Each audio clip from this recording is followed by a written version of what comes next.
it is finally time to introduce you to this very special project that has been so near and dear to my heart. I'm trying to get this glare out of my shot. And that's been my project on friendship. It's been a labor of love for me because friendship is so very important to me. And it's just been interesting to pull together various comments and ideas from various people, all ages, backgrounds, or what have you, to get their impression and their take on the impact of friendship in their lives. So this is part one that's airing or streaming. I hope you enjoy it. I hope you put some comments once you see the video so that I might even include some of those comments in part two. So enjoy. Here we go.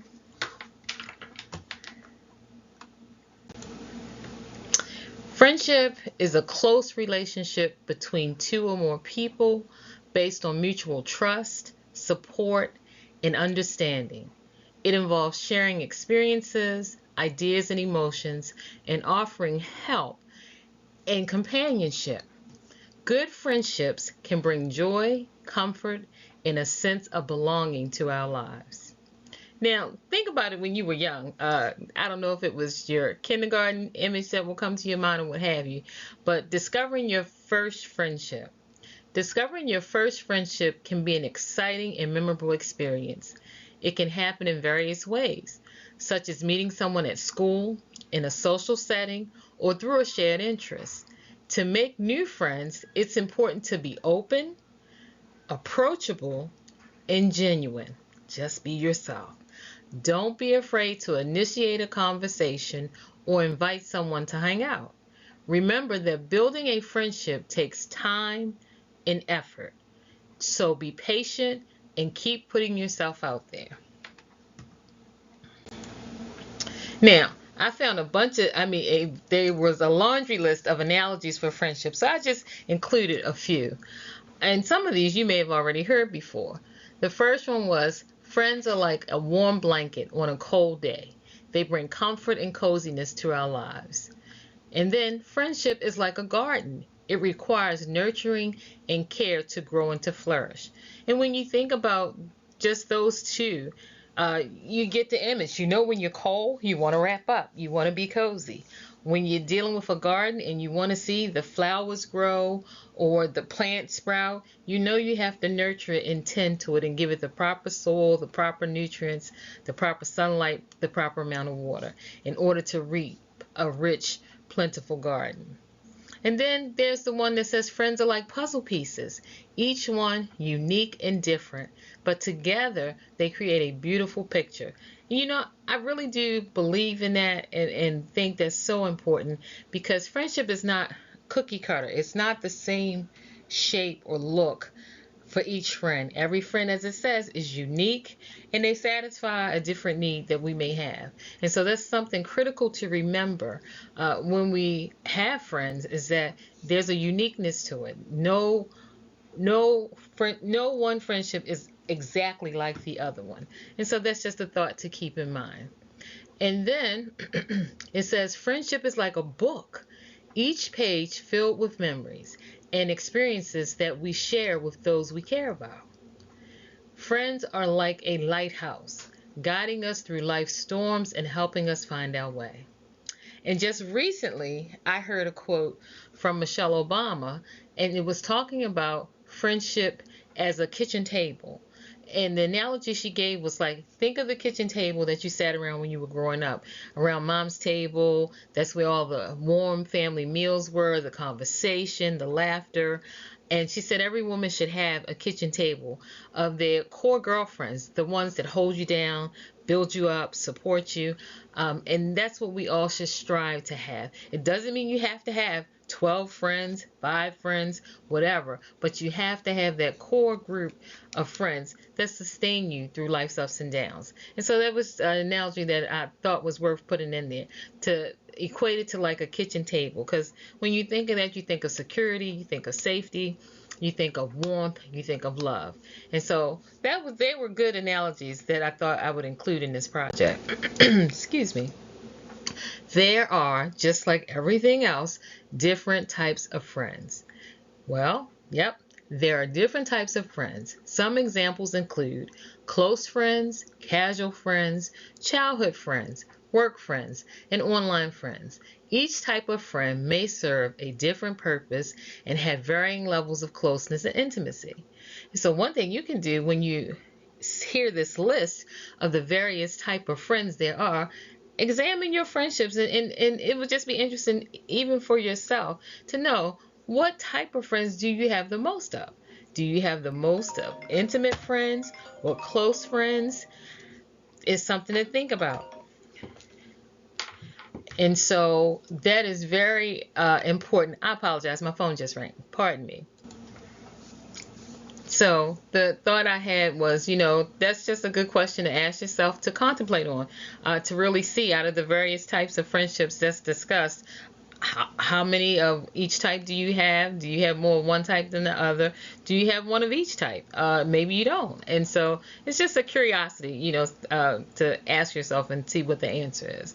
But then, believe it or not, there are surprising benefits to having friendships. Friendships have numerous health benefits, including reducing stress, improving our mood, increasing self-confidence. Man, you remember doing something and you got that support from your friends and it just bolstered you up, made you feel like you could conquer it all. And so, in addition to self-confidence and self-worth, fostering a sense of belonging and social support, and even potentially reducing the risk of chronic diseases. Maintaining strong friendships can also lead to increased longevity and overall life satisfaction. That's why in so many of today's cities and states and stuff, most of them have some type of office on aging program, because they recognize how that community can help our seniors continue to live vibrant, active lives when they have that connection, instead of, as unfortunately with some, when they have no more family and no friends, they seem to decline more rapidly to aging health and even passing away when they don't have that interaction from what friendship can bring. And so it's something to think about as you continue to build relationships going into the future, because the benefits are numerous. So let's see what else I found out in my research on friendship. How to be a friend. To be a friend, first, you want to be kind and compassionate towards others. You want to listen to them when they need someone to talk to and offer support when they need it. And then you want to be reliable and trustworthy by keeping your promises and being there for your friends when they need you. Show interest in their lives and be respectful. That's something very interesting too, because with friends, you don't often always have to have everything in common. You don't always have to like or do the same things, but it said show interest in their lives and be respectful. If you are curious and interested in what they're doing, that will help nurture that self-confidence and self-worth for that friend in whatever it is they're doing. To show your support. It doesn't mean that you have to do the same thing or enjoy the same thing, but you're showing your friend you support them by your interest that you show in them. And then it says you also want to be respectful of their opinions and feelings. Lastly, you want to have fun together and create memorable experiences.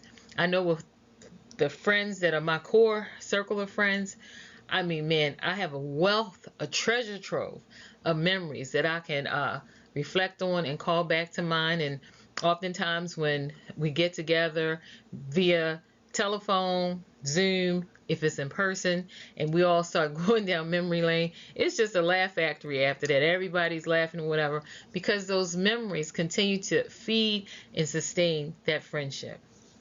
And so we got a comment that I would love to share. And this is what I did was I had collectives of comments from various people talking about friendship, what it meant to them, and the impact it's had in their life. And so let's see what our first comment says. It says, friendships have literally saved my life. For me, they have always been the family I chose for myself. Genuine true friends allow you to unpack and unburden your darkness as they fight to help you see the light you have within. A true friend will never, never watch or walk you to the precipice and let you fall off or shove you off. A true friend recognizes your verbal and nonverbal cries for help and is there at the ready to assist you. A true friend will always be a champion of you, but also ready to correct your thinking when it is a detriment to you. A true friend will help you handle and cope with the deep scars that abuse imprints on your soul. They love you through it all, the hurt and the pain, helping you to learn and know your self-worth. A true friend helps you understand you are not the sum of your experiences, helping you to learn or teaching you that these were incidents in your life and not your life. A true friend celebrates your dreams, your highs, your hopes, and comforts you during your losses, disappointments, and failures. While reassuring you of their love, support, and watch care. A true friend is there. And that comment was from me. Since this is my project, I started out with my comment. So let's travel on and see what some other folks have had to say and share with us. I'm getting closer because as I realize on this screen, it's a little small. I had this comment that says, friendship is showing up in the messy middle. I really liked it. I thought it was succinct, but very apropos. It says, showing up in the messy middle. Then we had one that says, friendship plays a vital role in a person's life. To have no friends is a very lonely life. Friends provide support, laughter, strength, and joy to our lives. We can depend on their honesty and love. Then we have another comment that said, I've learned true friendship when I had surgery a few years ago. Many friends told me that they would be there and help, but they didn't. I was shocked when I saw who came through for me during that difficult time. It wasn't about who gave food, supplies, or money. Calls and texts were equally important to me. True friends are there through thick and thin. Then we had someone that gave an analogy of a gourmet restaurant. They said friendship involves people. People are essential to life just as food is essential to our survival. Friends, however, can be compared to eating your favorite gourmet meal at a 5-star restaurant. The people in our lives can be compared to a steak, salad, and baked potato of a meal. Friends are much more. They are the ambiance and the spices or the herbs of a fine meal. The rosemary, the thyme, and the garlic. When you enter the restaurant of life, which is friends, your eyes are dazzled by the decor. Your ears are aroused with the music and sounds of voices and the familiar clang of dishes and silverware. Friends add an appeal that delights and fondles your senses, your very being. The aroma that envelops your nose and waters your salivary glands. It tingles and excites your palate. Your fingers have the right precision necessary to slice through the steak, and the feeling on your tongue as your teeth bite and chew each morsel. The beautiful colors and shapes of the veggies on your salad as you savor the various textures and temperatures of your meal. Friends, like so, add variety to your life, help you experience different things, help you see life through different lenses, and help you to grow and travel many different roads. Without them, life would be lonely and humdrum and one-dimensional.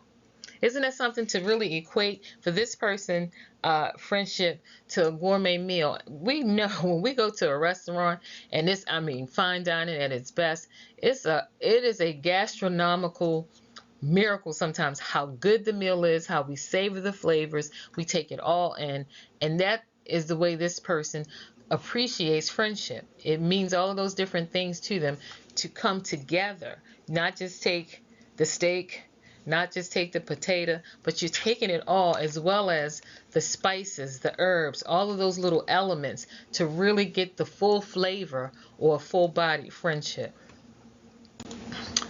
Next, we have the thought that first, my true friendships have been stronger than my family ties. Friendships have seen me through the darkest, hardest, most trying times. Friendship to me is strength. It's the ability to truly celebrate someone else's wins without jealousy, and also be present in someone's pain without judgment, and to love them everywhere in between. Isn't that a beautiful thought? To think that you have somebody standing by you that way. Friendship raises the basic of relationships to the intimacy of fulfillment longed for by all beings, whether spirit or fleshly. Friendship is a bond of trust and loyal love between two individuals. When you have a good friend, it is a reflection on the type of friend you are, a good friend. Someone who is trustworthy. You look forward to seeing them. You communicate during the good and the bad. Friendship is a vibe. It shouldn't be forced. You should uplift one another to be better. And then this one says, when I think of friendship, family automatically comes to mind. I also think of such words as loving, patience, kindness, loyalty. I think of a self-sacrificing spirit because of the love that you share. A true friend is priceless, and in so many cases closer than some of your blood can. I simply adore my true friends. Not every moment is perfect, but then neither are we. Friendships, like any other relationship, takes work from both parties involved. You have to give and take, and forgive and pick your battles. Think about it. This is how it is with family. We can't pick and choose our family or throw them away. Neither should we to our friends. And so this is our first part of our friendship segment. And the second part will air next week. This gives you all of the positives that initially came about as a result of my research and some of the comments that were made that I shared. And next week, we'll get into some other aspects about friendship, because just like any relationship, there are ups and there are downs. Even sometimes we may have to cancel, I guess that's kind of a hard, cancel or walk away from a friendship that's not beneficial to us. But even with that, there's still always a positive way to do it. So hopefully you'll use these comments that various women that I've been in contact with have made to help you to even analyze your own friendships, to say, hey, I never thought about it like that, or I feel the same way about my relationships. It's just a positive outlook on such a stable foundational relationship, and that's our friendships, because they also help identify who we are. The type of friends that we attract to ourselves, the type of friend that we are, it's reflected in the friends that are a part of our lives. And so hopefully this initial part of this series has been encouraging, enlightening, and you found enjoyment in it. And I would really appreciate if you would make some comments on the video, and that way I could try to incorporate more comments into part 2, just to make this a very well-rounded, informative segment. But it definitely would be encouraging to stand still, be quiet, and reflect on your relationships. Reflect on the friendships that mean something to you. And if you have relationships that you feel were once important to you and now you feel like things are a little different, this might give you an opportunity to reflect on those relationships as well and try to improve them, to make better on them. Because again, we're all human. Nobody's perfect. We all make mistakes, and we all can do better. Every day, each day, is a brand new opportunity to make better choices and better decisions.